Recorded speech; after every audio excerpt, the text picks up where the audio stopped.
When were you born? I have to answer that, don't I? 8/26/31. Why did you choose the Yankees?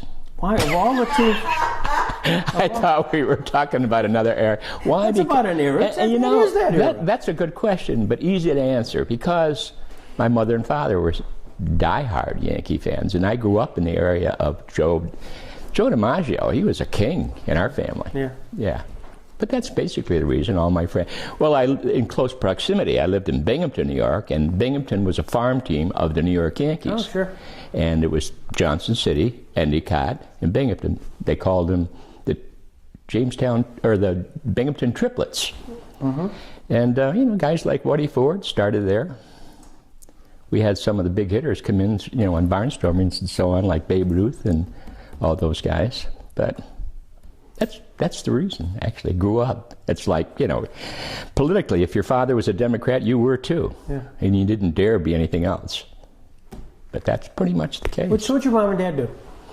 My father, of course, worked during the Depression. There really wasn't much going on then. But he ended up as a lifeguard. And he did yard work. Things were tough back then. Mm. My mother worked at, remember the old camera place, what was it? Ansco. Okay. And she was a spooler, worked very hard, 5:30 to 3:30 in the afternoon. It was tough back then. So I was basically a Depression baby. Mm-hmm. And yeah, things were tough.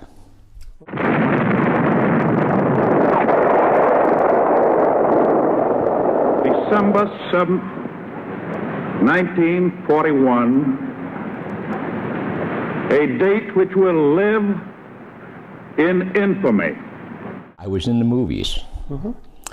My mother and father and I had dinner with some friends, and their little kid, about 9 or 10 years old. The movie was only like 2 blocks away, so we went to the 2 o'clock movie. And this is true. About halfway through, they turned on the lights, and some guy got up there and announced that, hey, this is what happened. And of course, I really, you know, I was 10 or 11 years old and didn't know too much about where Pearl Harbor really was, but it seemed to affect a lot of other people. And after that, I really don't remember. But I remember where I was. Yeah. I think everyone remembers where they were. This is where I started to really want to be a Marine. Yeah. When the Marines were, particularly at 1st Marine Division, they were making their way through the South Pacific, and I had all the battles, you know, the Guadalcanal, the Tarawa, Bougainville, Peleliu, and all those. So from that, it was something that I really wanted to do. In fact, we used to play, being young, we used to play those games with our so-called rifles and so on, mm-hmm. and I'd be the sergeant. Binghamton, New York was hometown. You graduated high school? Well, that's the story I wanted to tell you. And I don't tell this to many people. Okay. But I had some friends that were a year older than I was. And in the summer of '48, after they had graduated from high school, I was still in the 11th grade. There were about 4 of them who joined the Marines. And of course, I knew how much I just wanted to be with them. So after a lot of discussion with my mother and father, I asked them if I could quit school and go to be a Marine, and I did. But it was heartbreaking, and I could only go if I swore to complete the education, you know, get the GED, and then after I got out, thanks to the GI Bill, I was able to go to college. And it was kind of neat, and I did. I kept that promise. There was no conflict at that time? No. As a matter of fact, I think the Marines were at their lowest population, I guess the word is. They had, from World War II, they had like 500,000 troops, and I think by 1948 they were down to either 67,000 or 76,000. So yeah, it was just not many people around, and of course a lot of the people that I met in boot camp, the drill instructors were, you know, they were World War II veterans, and they were tough. It was not fun. I can think of one funny thing is I remember we had to stand at attention whenever you weren't walking, and we were waiting in the chow line. Of course, in Paris Island, with the sand and everything, you had a lot of little gnats and things, sand flies they called them, and I'm standing there, And there's one in my ear. Of course, you couldn't move, and I'm just trying to get up there, and I did, and the drill instructor caught me, and he came over to me that far from my nose and said, "Boy, are you hungry?" "Yes, sir." "Well, so is that damn gnat. Let him eat." That's true. That's true. Was that segregated at the time? And I don't know how to say this, but there weren't any African Americans at all. Right. None. Just not. I never saw one. I take that back. Maybe about 6 months after that, and it's unfortunate because if there were the blacks into the service, they were on their service record. It was stamped for steward duty only, and that was terrible. That's what they're in. Yeah, the service record had stamped in steward duty only. It was too bad. So when you went off base, did you see the whites, blacks, all that? Yeah, a typical southern town, Newbern and Wilmington. Some of those towns there. Oh yeah, this side was for the colored, and that side was for the white. And drinking fountains were separate. Bathrooms were separate. So what you heard was real. Well, when I first got out of boot camp, everybody had to take a typing test. And if you could type 30 words a minute, they wanted you because that was big. So that's what I did when I first got in. I don't know what you call them, in the office, not much going on. Then I got into a section, they call it like I think I mentioned S2, which was like intelligence. Not that I was, but I used to do all the typing and stuff for it. Got out of that, and they sent me over to the Air Wing, which is in Cherry Point, North Carolina, and did the same thing. There wasn't anything going on, and there wasn't much work. I would get on an aircraft carrier I think I spent a total of 6 months on an aircraft carrier, three months and then 3 months again. And we would have our maneuvers down in the Caribbean, so that was kind of nice too. At what point did you know that things were heating up in Korea? And I remember very well when we got the word, it was about 2 in the morning. And again, I didn't know where Korea was, but they got everybody out of the SAC, and we went down to an ordnance place, and they had all of us filling gun belts, ammunition belts, and they had a gadget to make these belts, and then we did that for about 4 or 5 hours. How much did you know? Did you know that as a Marine that you were inevitably going to go in? Oh, absolutely. Yeah, because they had a reputation of. They didn't take as much time to get organized because they were very mobile, and that was one of the things about the Marine Corps. You had to be ready. You were always ready. Yeah. This outfit I was in at Cherry Point got called right away. I think the war started in June. I think it was first part of August. We were called up to go over. But they needed so many of these people and so on and so forth. And from our office, only 3 could go. And we had 4. So we did the best thing we could do and draw straws. And we really did. And I got the short one. I couldn't go, or the long one, whatever. So I couldn't go, and I was miserable. I was miserable for about 3 or 4 months. And I got letter after letter, and I kept writing. And finally, I got on a draft in March of '51. So I went over on the 10th replacement draft. And I was telling Phil last week that there were 5,000 of us on a troop ship. And when we came back on the same troop ship, returned the 10th draft, there were only 3,700. So it gives you an idea of what happened. What unit were you assigned to? Okay, well, that's kind of a long story too. I went back to the same outfit that I had left in the States. I was lucky enough to get back, so it was like a home week. I joined them again. And we were in the Marine Fighter Squadron 212, and basically what they did is they would fly close air support for the troops down below. And I guess we were just supporting the office there and went from one airfield to the other as they were moving back and forth in the peninsula. And then around there too, we took a little stint in the on aircraft carrier for about 2 months, or a month and a half. Well, around February of 50, I'm trying to think here, 52, no, yeah, February 52, there was a friend who was in another outfit that we kept in contact, even though we were about, I don't know, 40 miles apart.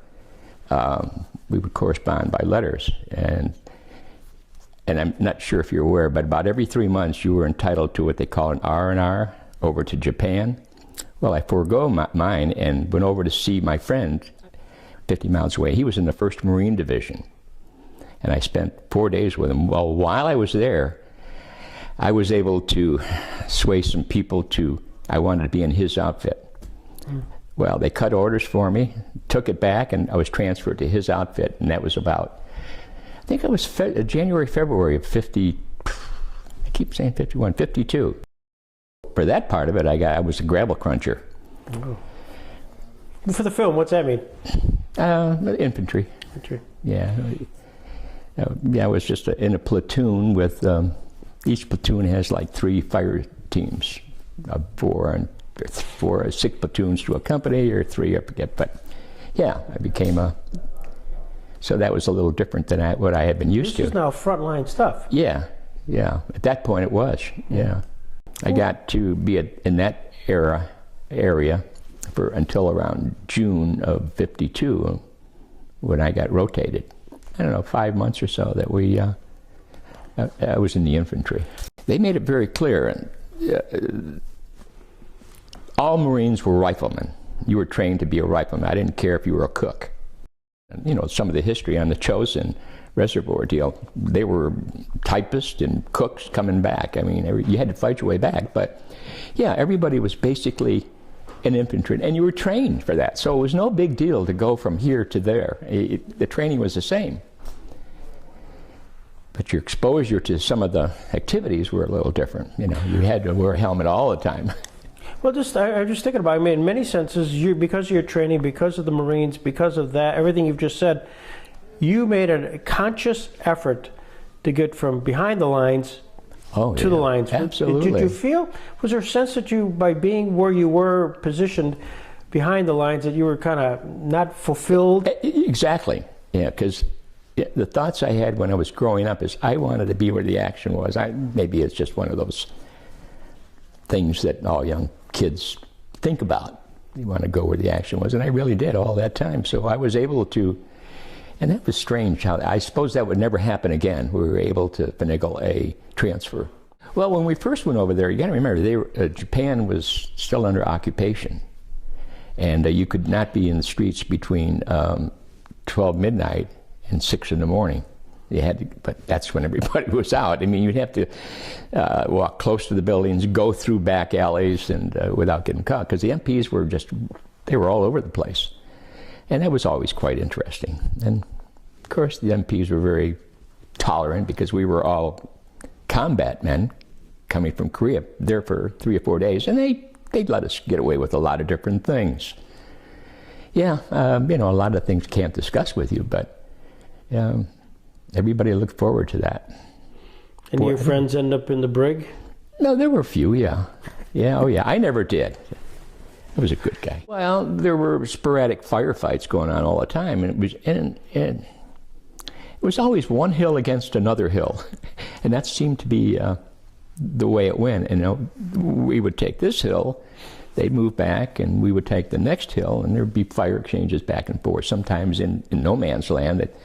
Because what they used to do a lot is they would send patrols out, and they were listening patrols. You didn't do anything. You went out there between the lines and listened to find out what was going on. Then you report back what you were hearing. But a lot of times, they had people in that no man's land as well. So we'd see them and run back, and they'd see us and they'd run back. You know, or occasionally there was a little skirmish. This was at the time, had the line been drawn? Yes, at that time there was. There was a little movement, not as much as... What was the parallel? I'm drawing a blank. 38th. 38th parallel. 38th parallel. Yeah, there were a lot of operations that I didn't quite fully understand at that time. There was one, and I don't know if you ever get a chance to check it out. It was the first part of February. Somebody decided to have an operation and they called it clam up. And the whole idea of the operation of clam up was we would move our front lines back, and I can't remember how far back, maybe a mile or no, maybe a half a mile or so, to give the impression that our line was vacant. We had troops, we were still there, but the Chinese, I think it was at that time, and the North Koreans thought we had moved way back, because way back it was designed for them to have a lot of movement, lights going on, but in effect we were still on the line. And the purpose of it, from what I understand, was to take prisoners. They would come up to our line, not knowing we were there in little bunkers, and we would have to take them. But it didn't work, and first of all, they didn't know we were there, so they would be coming up these hills, and you could throw a stone at them, because we weren't allowed to make any noise.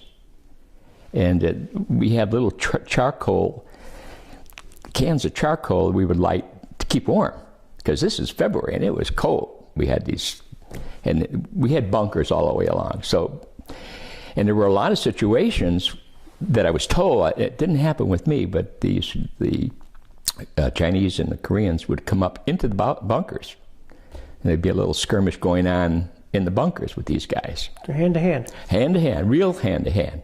And fortunately, the Americans were a lot bigger than some of the Chinese. They were little people, so I don't think it was ever a problem as far as strength. But yeah, there was a lot of hand-to-hand going on. Fortunately, it didn't happen to me, and I was lucky. But anyway, I'm not sure how the operation turned out. Then things became a little more permanent. From there we went along the Imjin River. We were pretty much stationary at that point until I was rotated back. I understand there was some movement after I left, but it was pretty stationary after that.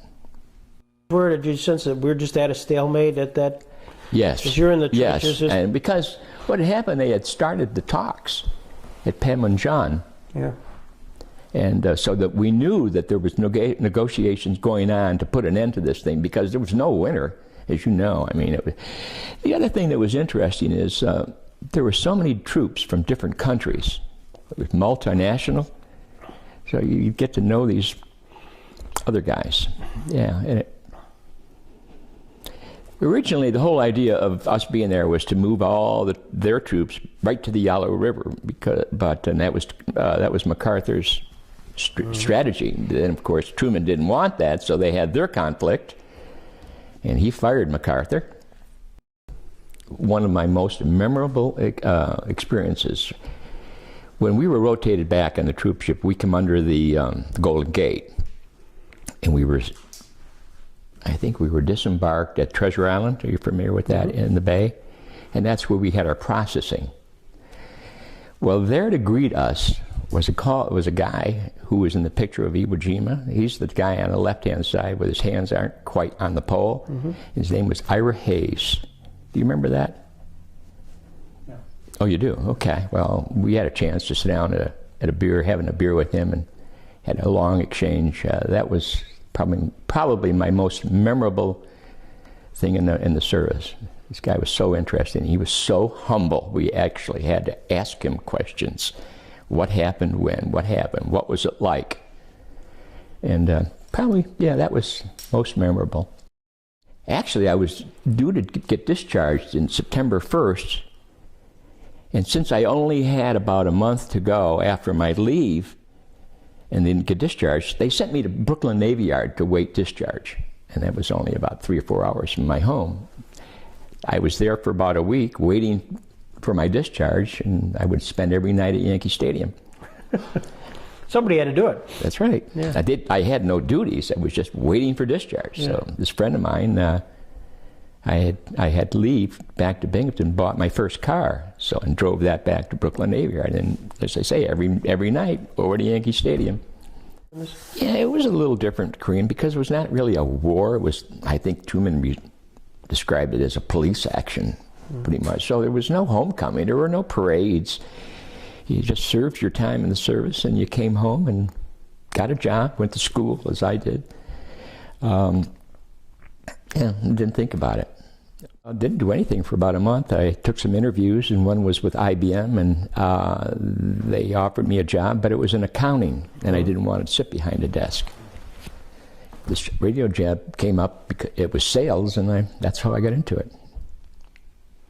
Went into sales. And that would have been in the Binghamton area? Yeah. And how'd you find your way here?